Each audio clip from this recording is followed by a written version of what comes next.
Hello to our friends in Horror and Color.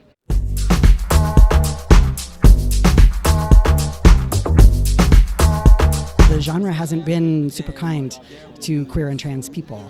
To turn this around and to make it into something that, people can feel empowered by, that people can actually see themselves in and see our fear taken seriously, I think it's going to be a very new and empowering experience for everybody. I'm really excited for folks to see it. And what I really hope that cis and straight people come out of this movie understanding is, A, that they had a great time watching a good horror movie in a new way, and B, that they, reflect on the things that they now realize it is horror.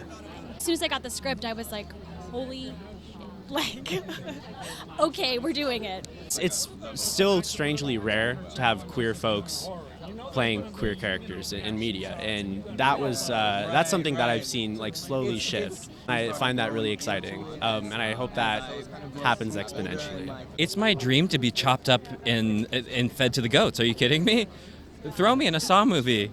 Torture my gay ass. I want to be domed by an absolute killer. Put that in the article.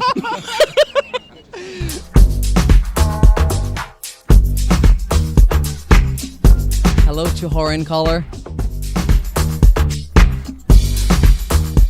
Like True Blood, this movie is using the horror genre to make social commentary. In this case, it's about the real-life horrors of gay conversion. I always find that those are the most interesting, where they exist on two levels, On one level, they're just highly entertaining, and on the other level, they're really trying to change things and say something about the world that we live in.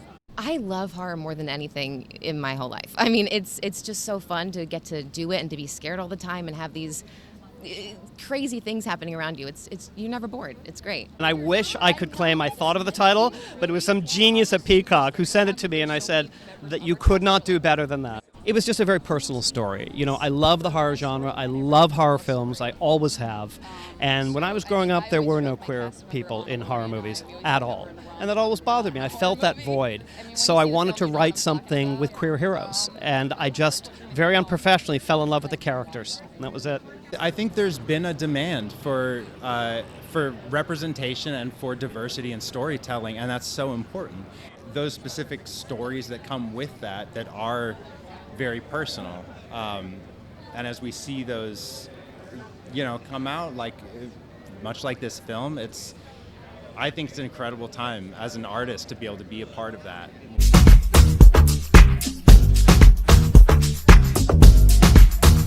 Thank you, Horror and Color. So the first horror movie I ever saw was Scooby-Doo, the zombie something, where they go, you know what I'm talking about? Where they go to do you know what I'm talking about? Where they go to New Orleans, and there's the werewolf cat ladies, and they're like, yes, darling, I'm going to eat you alive. And then there's Civil War zombies. It's such a moment. It's such a movie. And I started watching horror from a really early age. I like to feel physically involved in the story, and when there is horror and suspense and tension, I'm literally on the edge of my seat. It moves me, and that's what we do in this film. But we also, on top of that, it has a heartbeat, right? This movie is with stakes. It has horror stakes, and it also has dramatic stakes. And I think what you'll find in our film is that the true horror is the hate, is the people who are trying to erase identities. And it happens in all of our world. It doesn't just happen in conversion therapy camps. Anytime someone tries to make a big deal about someone, oh my God, Kira Cedric is here! Kira!